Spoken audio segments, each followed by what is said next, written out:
Hey everyone, just wanted to take a moment to thank you for listening to the show. We're thrilled that you're here and enjoying the content. This podcast is completely free for you, but if you'd ever consider supporting the show, we truly appreciate it.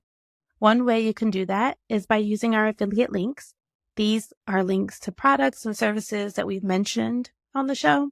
And if you make a purchase through one of them, we might earn a small commission at no extra cost to you. It's a great way to show your love for the podcast and help us keep creating awesome content. Blah, blah, blah, blah.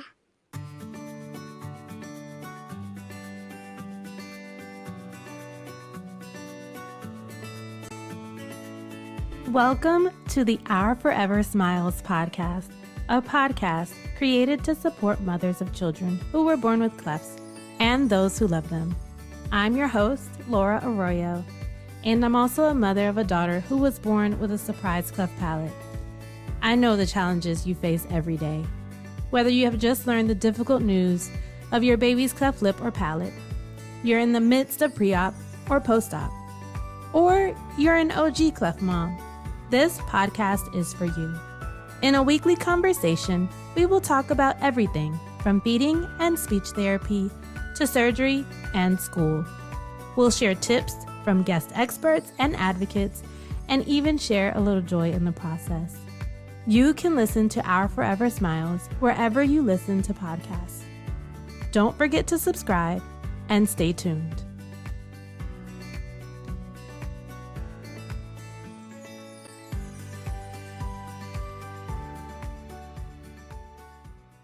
Hello and welcome back to the Our Forever Smiles Cleft Mom Diaries and Support podcast. I am Laura Arroyo. Thank you to all of our subscribers, new and old. I appreciate all of the support that we have received from this wonderful community. You can listen to us via Apple, Spotify, and everywhere that podcasts are available. Don't forget to subscribe if you have not yet, and stay tuned. As a note, we are not medical doctors, and we do not intend for you to use the information that we share here as medical advice. We are parents and advocates who love our children, and we are sharing our own personal experiences. When I started thinking about doing something for the cleft community, I've shared this in my first episode with Giselle, but I used to have a journaling business, right? I had my regular 9-to-5 corporate job, but I'm a writer, and so I wanted to do something separate to that. And so I had a journaling business, and then it was doing well, and as well as it could be. And I was really passionate about that. And I really wanted to move that forward. But then Giselle entered my life. Giselle is my daughter who was born with a surprise cleft palate. And when she entered my life, I did not know that she was going to have a cleft palate. And so it was really challenging for our family. And I felt really alone during that time. But I found community in like these cleft groups and like these, after going through this scary Google and searching all these things that told me all these crazy stories, I finally got to the quote unquote real moms, the everyday moms that were dealing with these issues, that had overcome issues with their child's cleft. And so for me, I felt like it took too much digging for me to find people that were like me. And so I'm an avid podcast listener. I listen to podcasts all the time. And when I searched for a cleft podcast, I was surprised. I didn't really find anything that was like current. And then I dug some more, and I looked on Spotify, and I did see that we do have another cleft podcast, Every Smile Has a Story. And I was really excited to see that. But I'm like, I wanted to start a podcast for cleft moms, and I became really passionate about doing this work. And so when I saw Every Smile Has a Story, not only was I super excited that someone was doing work in this lane because it was much needed, I was also excited that there was someone else that was doing it so that in the market, so that people knew that there was a need for this, right? That people needed to hear these stories from individuals that are affected by the cleft journey, and also just support for moms. I am thrilled today to have Cassidy. Cassidy is a dedicated 8-year volunteer for Operation Smile, Miss America teen title holder with the Service Initiative of Cleft Condition Awareness, and produces a cleft representation podcast titled Every Smile Has a Story. Her biggest passion is making the world a better place, one smile at a time, and is honored to work alongside those in the Cleft community. Welcome, Cassidy. Hello, Laura. Thank you so much. I'm very excited to get to chat with you today. It's so wonderful to see you. So I had the opportunity to be a guest on Every Smile Has a Story. I was so honored because Cassidy has had some really heavy hitters on the podcast, some really well-known faces. And so, yeah, it's wonderful to be among those that she's spoken to. Where are you from, Cassidy? I am from Williamsburg, Virginia. Okay, so this is really funny as well because I'm from Newport News, Virginia, which is the city that is next to Williamsburg, Virginia. And so we call the same area home. And it was so funny because when I reached out to Cassidy, I actually reached out to her, or I can't remember if I reached out to you or you reached out to me. Anyway, I saw, or I think I followed you or something, but I was following your Instagram. And then I'm like, oh, this is so great. We have like another podcast and we can do like collabs and stuff. And I was just so thrilled about that. And I was scrolling and I saw it said Miss Newport News Hampton, and I'm like, wait, she's from Hampton Roads. She's from the area. Oh my goodness. Yes. It's so funny because I actually represent the Hampton-Newport News area as my title for the Miss Virginia Teen competition. And so I think that is such a fun and just a little silly coincidence that worked out like that. Yeah, I was so happy to see that too. I don't know if someone, I guess maybe I'm old, but seeing someone connected to your home is, oh my goodness, I feel like we're sisters. Okay, so I love everything that you're doing for the Cleft community. I wanted to talk a little bit about how did you come to do this work? Yes. So I actually get this question all the time because people are like, oh, like you're not Cleft affected or you don't know someone personally like growing up that was Cleft affected. And so I was a competitive dancer for 10 years. And my studio, we would put on these annual benefit shows where all the proceeds would go to a nonprofit, Operation Smile. And my first year, I had no idea what this organization was. I had no idea what a cleft condition was. And I remember standing backstage in my tap shoes, like, getting ready to perform. And they played a video for the audience describing what Operation Smile was and the incredible work that they did throughout the world. And I just remember thinking, some of these kids are my age and they have this facial difference and they don't have these opportunities to get the education they deserve, to have access to safe surgery. And I was like, this is it. This is what I want to do. I want to do everything in my power to help these kids. And that's so really how I learned about Operation Smile and got into the Cleft community. And then about a year later, I was getting into the Miss America Teen organization, and every contestant has a platform. It's an issue that they care about or something that they want to advocate for. And I remember brainstorming, like, oh, like, what should I do? And somebody's like, hey, you wanted to get more involved with Operation Smile. Why don't you make that your platform? And I was like, that's brilliant. And so I immediately got started working with that. It started off very small because I was still new. And so I started a club at my school, and that's really where it began. And now we are here today. Oh, that's wonderful. So you've shared with me a little bit about your mission work with Operation Smile. So I guess what's the process, or what do you do to get connected to Operation Smile work? As you mentioned, right? You you created this club and obviously it's expanded to much more. How did you take those first steps to actually really get in there and be able to contact people and touch people touch lives that the Cleft journey that have been affected by the Cleft journey? Yeah, so my dance teacher, she actually helps get me in contact with the director of student programs with Operation Smile, and even the founders themselves. And so once I started connecting with them, they taught me about so many different opportunities like the student council operation has and their international leadership conferences they hold every summer. And so I applied to become a council member, was so lucky to get that position. And then she's like, hey, why don't you come with us to Miami this summer for a leadership conference? And it was so amazing. They have a big Operation Smile headquarters in Virginia Beach, actually. It's the home of the whole entire international community. And once I toured, they have a little interactive museum. I actually got to meet the founder of Operation Smile, Kathy McGee, and I was talking to her, explaining to her how I got started my work, and she's like, hey, would you actually like to be a speaker at our conference? And oh my gosh, I was fangirling the whole time.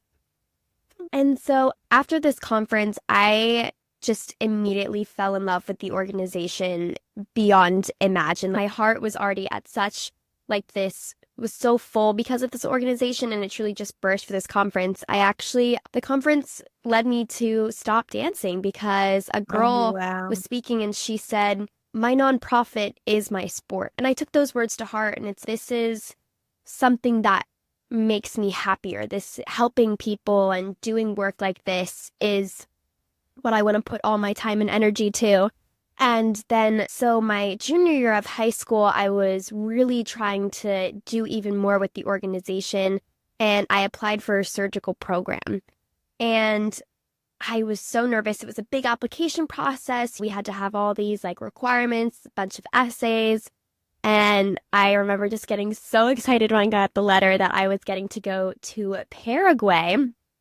And we had to do a lot of training, some language training, some cultural difference training to just really get us prepared for what we would see, the interactions we would have. And truly that trip, I think about it every day. It was the most incredible, life-changing, eye-opening experience that one could have. And every interaction and memory that I was able to experience there has inspired every next step of what I do with nonprofit work and all of the projects here today. Oh, wow. Yeah, I love that. So how long were you in Paraguay? I was there for about 2.5 weeks. Oh, wow. Okay. Yeah. So when you go, I've always been curious about when you're there, where do you lay your head at night? What's the interaction with the patients and that whole process? I imagine it's not the most comfortable thing, right? You're in a new country. And was that your first time traveling international? It was, yes. It was my first time out of the country, and the parents don't go with us. So you're going by yourself. I was very lucky because there was actually one of my other girls that I knew from the council from Virginia. So we flew the 15 hours. But yeah, so you get there, and every mission experience is different just based on what country you're going to, who you're with. But Operation Smile has a clinic in Paraguay, actually, that is there year-round for the patients to come back to. So we stayed in the main city. We actually had our own little villa that all 4 of us got to stay in. It was one big sleepover. We would just hang out. We were bonded for life. We talk every day. But yeah, so your first day is screening day. And this is where you meet all the patients for the first time. Everyone shares the story of you're in a bus and you're pulling up to the stop and you just see hundreds and hundreds of families waiting in this line, waiting for the gates to be opened. I hadn't seen anyone with a cleft condition that hadn't been fixed. And all of a sudden there is hundreds of people holding their babies with luggage behind them because they've traveled 12 hours on foot or by bus to get here. They're all pushing to the front of the line hoping that they can get seen. And then so you go into screening, and the process is incredible how they do it, but they have all these medical volunteers. None of them are paid either, which is crazy that I learned. They're all volunteers, and they're going through the process of, is this child healthy enough? Has this child had surgery before? And so what we did, us cohorts, our job was to play with the kids. We all brought sticker books and little activities, and they would just swarm you and try to play with these books or get crayons. And this is where you got to really interact with the patients and their families. I remember meeting this one little boy. He had a very severe cleft lip and palate, and I was connecting with his mom and him, and then we were allowed to ask these parents if we could follow them through their screening process. And this mom so kindly said yes, and so I got to follow them all through the process. And then we had a day in between where we actually got to go on a safari in this jungle in Paraguay, which was so fun. But then the next week is all surgery days. So you're going to the clinic every day.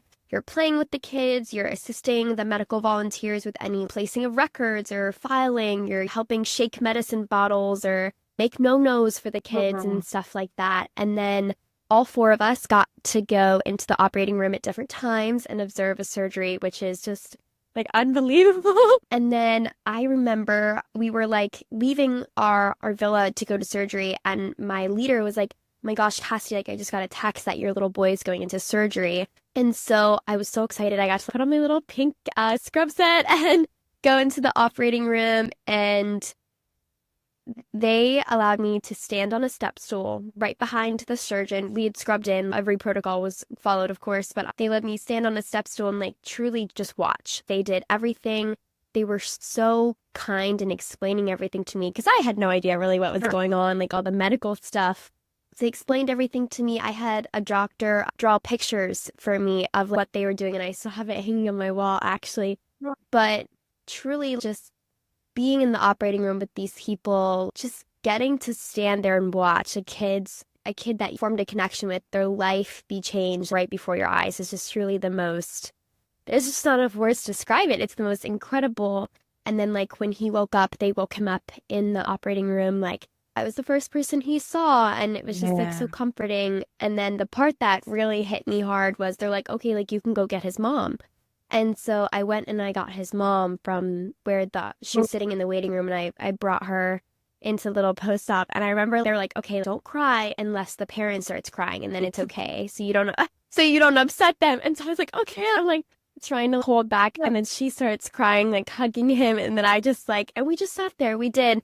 There was no talking. It was just purely, we just sat there, and she was so excited to see his new look. They had actually taken a piece of his nose bone and put it into his palate to repair it. Wow. Oh my gosh. Yeah. Wow. And an anesthesiologist actually snapped a picture of all of us in the operating room, and it's so fun. Oh my goodness.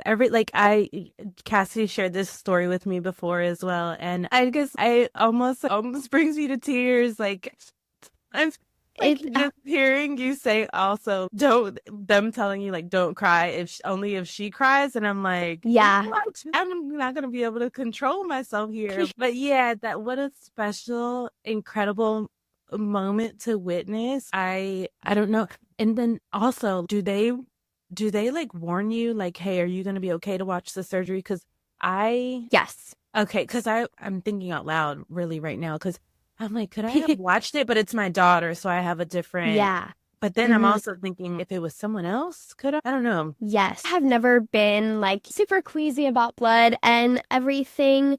And I knew I was going to be fine. But then actually sitting there, I did have to sit down at one point just because I got a little dizzy. So in this clinic, there's only like one to two operating rooms. And so there's two surgeries happening at once in this one room.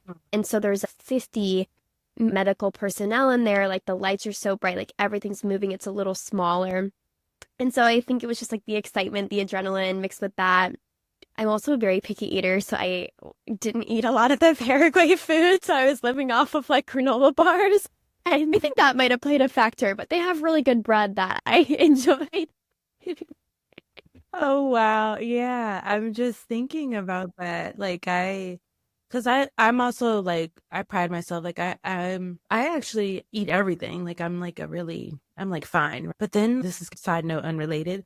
They went, I had a mole removed, and I think I get like kind of queasier because I'm getting a little older, but I had a mole removed like last year.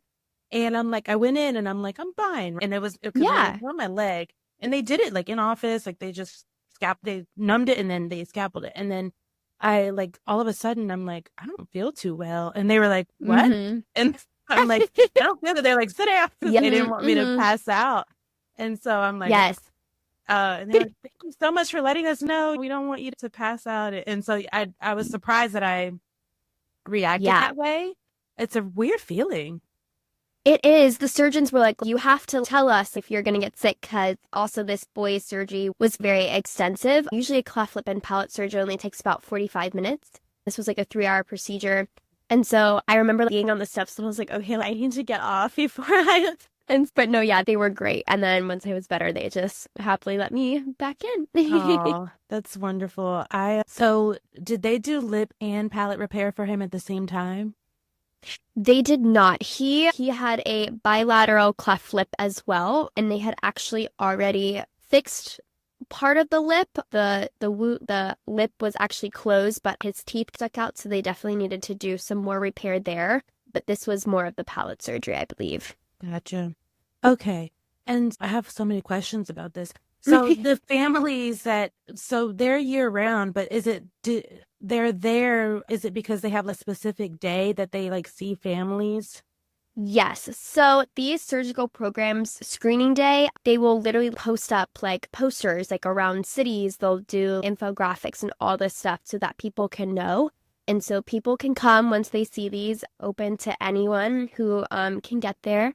And so these families will travel and they'll be seen, and they try to take as many patients as they can. I think there was like 250 people, and we did 83 surgeries during that week. So unfortunately, some people are turned away just because maybe their child isn't healthy enough, they don't weigh enough, or they've been in contact with a disease recently that prohibits them from getting that care right now. Yeah. But yes, so then once a child is selected to receive surgery, they're contacted and they're given a specific date to come to the surgery. So I remember saying goodbye to the family on screening day because you don't know if you're ever going to see them again. And then so happy to see them again at surgery, but then after that, you know that you'll never see them again. I am so lucky because I'm good friends with the director of the Paraguay clinic, and she mentioned that the little boy was coming back to the clinic for like a checkup, and I got to write a letter to him and his family, and then they wrote me one back. So I have a little pen pal. Oh, that's beautiful. Now, do they write you in Spanish? They did. Oh my goodness. So I've taken Spanish for about 6 years, but the high school language departments are not that great. And going into the program, the language was definitely one of the most difficult barriers just because you want to have meaningful conversations. Sometimes you're waiting with these families for an hour and you don't just want to ask them like, oh, hello, ¿cómo estás? You don't just want to ask them that. You want to get to know them and hear about their experiences. I remember one lady asked me, I learned that she was asking for medicine and I thought she was asking me to go get ice cream for the kid. So that was definitely hard. But luckily we have wonderful translators that are there helping. And a lot of the medical staff itself is bilingual and speaks many languages. And so they're great in helping out. But yes, translating, Google Translate was my best friend that week. And I did have to get the letter translated. Wow. That's so beautiful though, that you can at least make that attempt to have like communication and stuff like that. Do you know how many surgeries they do per day? Or is it like, because if they're doing 2 in 1, there must be like a bunch of little clinics that they're able to operate or operating rooms, right? I think there's about 2 operating rooms, and as many of them are like that 45-minute to an hour range. I think they do about 20 to 25 per day, which is insane. Yeah. And do they like so palate repair is really tough. I think most cleft parents would say like it's tougher than the lip in terms of the healing process and stuff. Do the doctors like follow their care? Do they stay there to watch them? Like what's the process? This is something that actually surprised me the most. I don't know how I thought it would work. But so after a child comes in, they come in the morning of, they get in their gown, and then they're walked to the operating room. And after surgery, they schedule it to where there's only 1 to 2 children in post-op at one time. There's a big post-op room. And then all the patients are taken into this one room. And so there's 15 to 20 beds in this one room, and all these kids are there after surgery. I think this was one of the most difficult things, as these children are all in pain. The parents are exhausted. They've been up all night, so they're all like crying, and the parents are trying to calm them down, and everyone is trying to give them medicine, juice, like clothes, like all these things.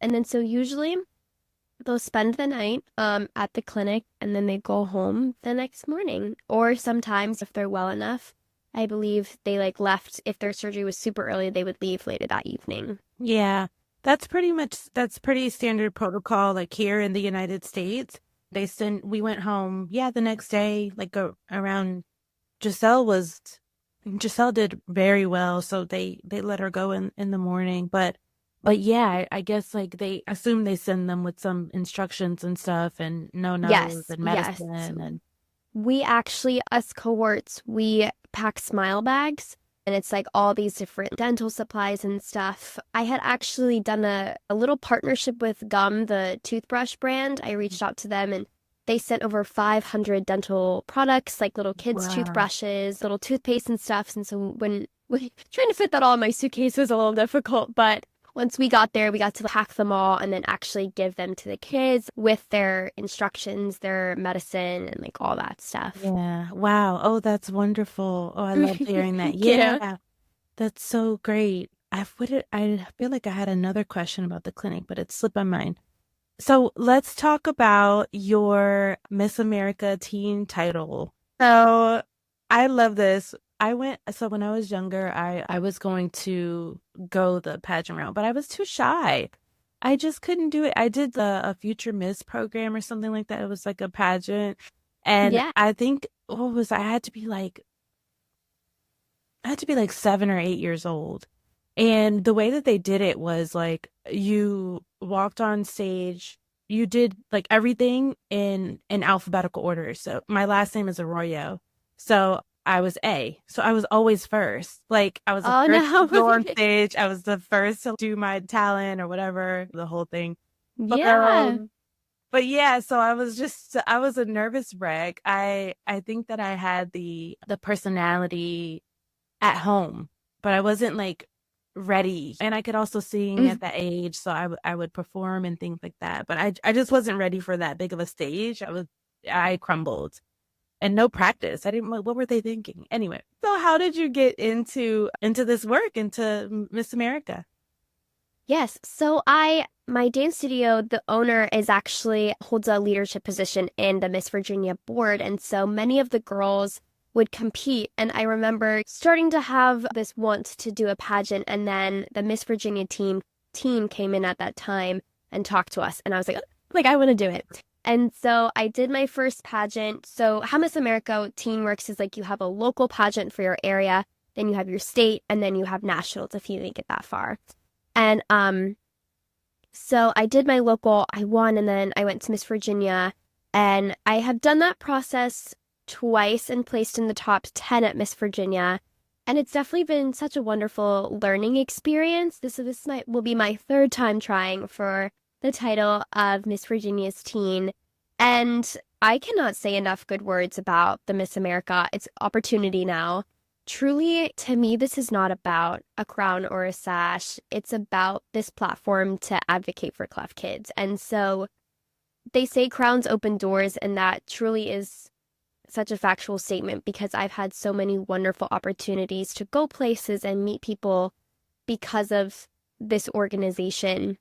And also like the personal growth that I've learned. I always loved public speaking. I didn't know how to do it. And now like I'm able to the next day be like, someone's like, hey, can you come speak to 500 elementary school kids? And it's like, yeah, sure. You learn so much about yourself and how to present yourself, how to have goals, how to network, how to communicate. I've been able, like you mentioned, to connect with so many wonderful people, even some high-level celebrities on my podcast because of the networking skills that I've gained from this organization. And because I haven't won, I've learned how to accept failure, reevaluate myself, what can I do better, and know that to never give up. This fall, I was wondering if I should recompete again as I'm going to the University of Alabama, so I'll be going out of state.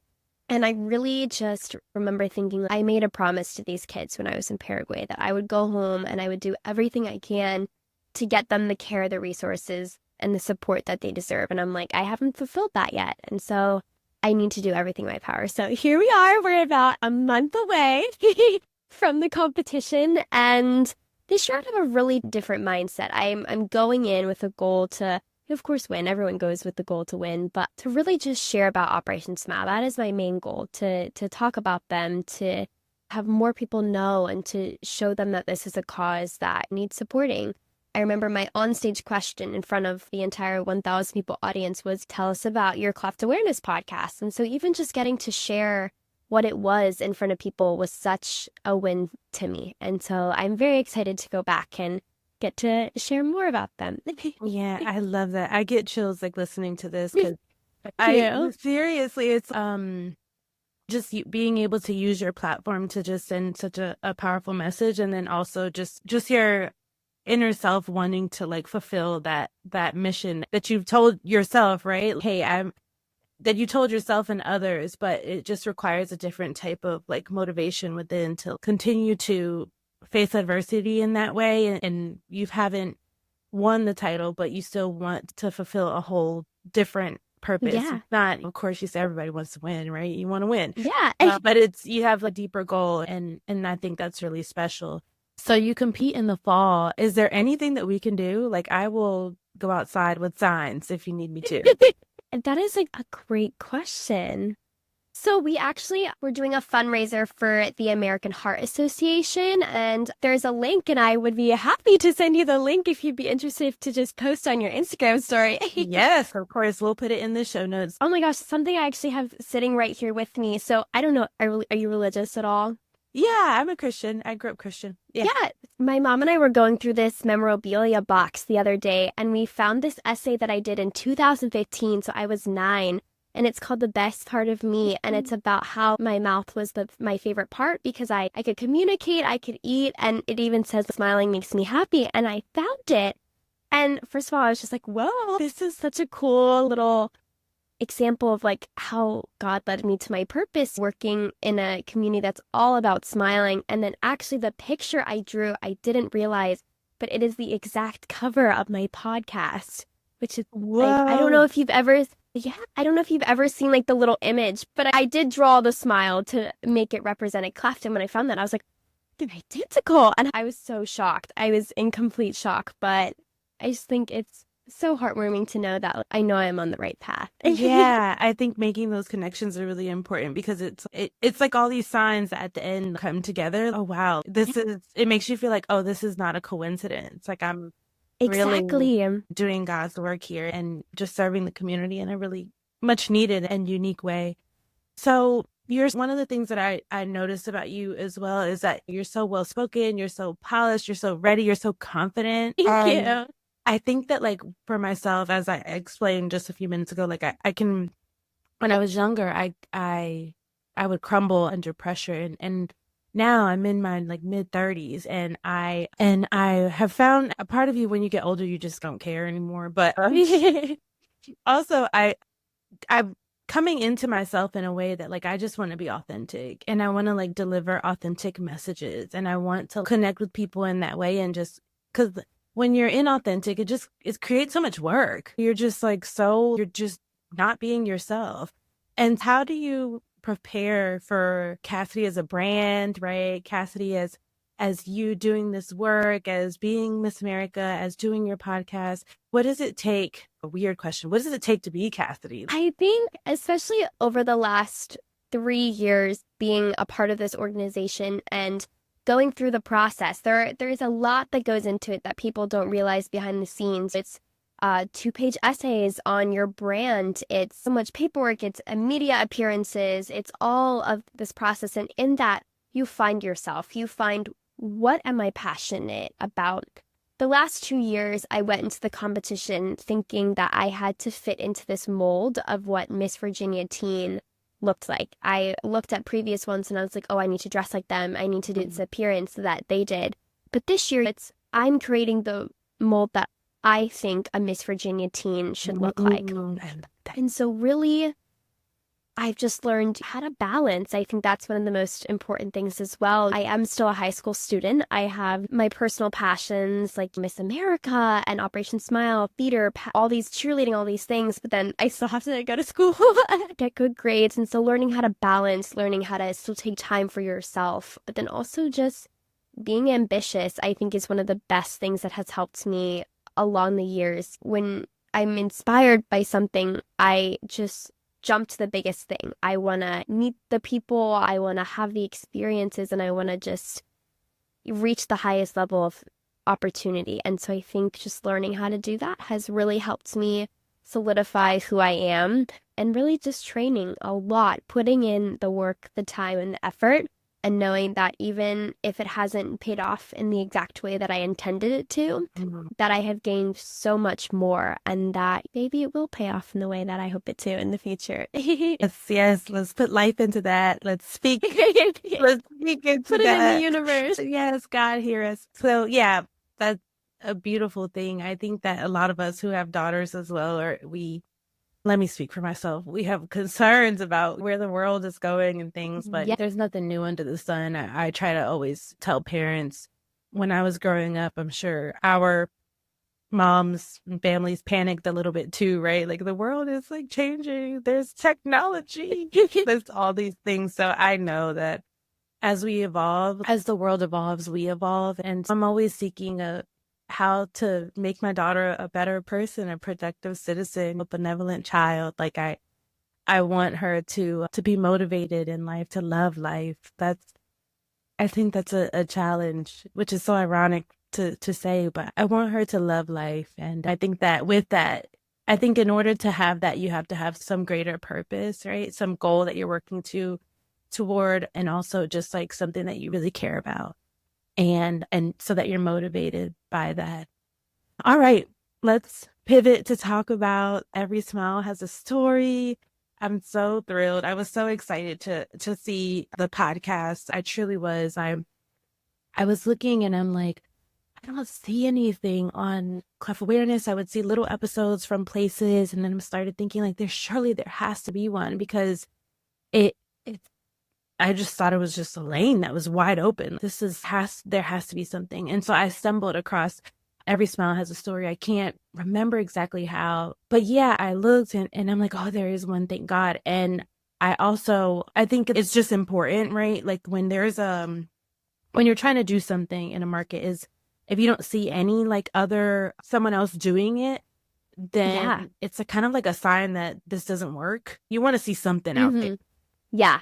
Exactly. Or that nobody wants to hear this type of thing. And of course, I was so committed to getting this message out that I was going to do it anyway. But it was a relief to see that there was an audience for this, and that people needed this. And then after speaking with you and listening to the podcast, I'm like when I'm listening to something and I get chills, that's how I know that it's You're so sweet. That this is important and needed, and that it's resonating with people. And so you've done all this work in the Cleft community. What made you want to start your podcast? This is my favorite question ever. I talked a little bit earlier about this little boy, and I can't say his name for like peace and confidentiality reasons, but this boy and I were playing during screening, and I had brought these little sticker books with me. And one of them was a Mr. and Mrs. Potato Head sticker sheet. And I gave it to him. He was so excited. And all of a sudden, he placed the earring sticker from the Mrs. Potato Head onto the lip of the potato head. And I looked to him. I was like, hey, buddy, what are you making? Because I was just so curious. And he looks at me. And we did, of course, have that language barrier. But he goes, me. It's like me. And I just stopped for a minute. And I was like, what? I'm confused. And then I was like, he just made a cleft lip onto this potato head. And in that moment, I truly realized the lack of cleft representation in our society. These children, they have no toys that look like them. They have no actors that are accurately portrayed with a facial difference. And if they are, they're the villain. They have little to no role models. And so I said, I want to create a platform, I didn't know what, that's going to help enhance this representation. And so I went home. This is bad to say, but I had never listened to a podcast before I started my own. So I love that. I was like, wait, what if I start a podcast? Podcasts are a very big trend right now. A lot of people do them. And I remember Googling like how to start a podcast, and there's no how-to guide. So I went on Amazon, I bought a podcast mic and had a dream. And I remember reaching out to one of my good friends that I had met through the Operation Smile conference with the Cleft. I was like, hey, I have this idea. Like, any chance you want to be a part of it? I remember it took me like 6 hours to figure out like how to get this episode going. Like, it was truly a learn and go process. But now it truly has become one of the most wonderful, I don't want to say projects, but opportunities that I've had. I've been able to connect with so many wonderful people. I've learned so much about the cleft community. I had never known what a NAM device was, or that there were special bottles that kids with clefts were fed with. And it just sometimes can get a little hard when maybe an episode doesn't do as well as you'd hoped, because your main goal is to reach large audiences. But that at the end of the day, if I can reach one person through an episode, then I have done my job. And it just truly has become such a wonderful community that I'm so thankful and grateful that I have been welcomed into. Yeah, for sure. I think, as I've shared, having so many voices for parents to be able to listen to and to connect with is like really valuable and so important. We've mentioned earlier, like, you've had so many well-known guests as well on the podcast. What's your process like to like reaching out to people? Do they reach out to you? What is that? It depends. Some of these people I have connected with personally. I've met through Operation Smile conferences. Some of the surgeons were ones that I've met in Paraguay, but a lot of it is through Instagram. I connect with one mom, and then I know the next 5 moms because they're all in this wonderful community. And the majority of time I will reach out, I'll stumble upon their page and I'll be like, oh my gosh, oh, this is so unique what they do. There's where they'll make care packages, or parents that have written books about clefts. There's even this young woman, Alicia, she started her own cleft awareness show to raise awareness. And so there's just learning that every story is unique. I've had critics be like, oh, there's just like parents with kids who are cleft affected on your page. And I said, yes, but they all have different experiences. And that's the beauty in this. When you're listening to these episodes, it's not the same. They're all going to bring something new. And then sometimes they'll not respond. And that's okay. That is completely okay. But at the end of the day, it's just so wonderful to connect with them. I've reached out to people, of course, to be on the podcast to share their story, but I'm really particular about it. I don't reach out more than once. And the reason being, I want you to want to tell your story. Like Exactly. I'll reach out, and if I reach out a second time, it's probably because I forgot that I've already reached out. And because I recognize that as someone that is cleft affected, you may have some trauma from that. You may not want to relive those experiences. And talking about it, you'd be so surprised. So many cleft moms that I speak to, they are like, wow, like sharing this out loud is like bringing me to tears. I've never shared this. I've always like repressed these like feelings or these memories and stuff, and just saying them out loud makes me emotional. I've had that happen so many times on the podcast. And so I can only imagine like just reliving or retelling their stories. It can be tough. I empathize with people like that. And I don't want my intentions to be misconstrued.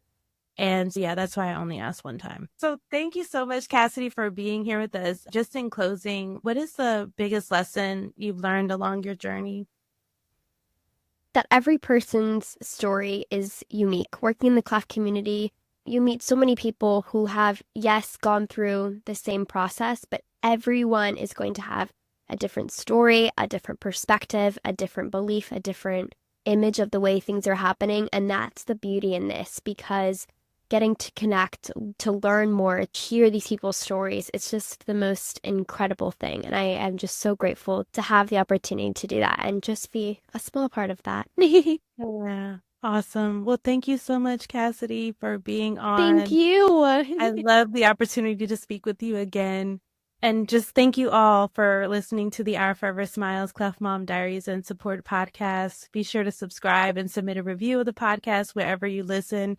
I hope that you've enjoyed this audio experience. Maybe you cried a little, laughed a little, but more importantly, I hope that you feel a little piece of reassurance and even joy in your journey. Talk to you next week.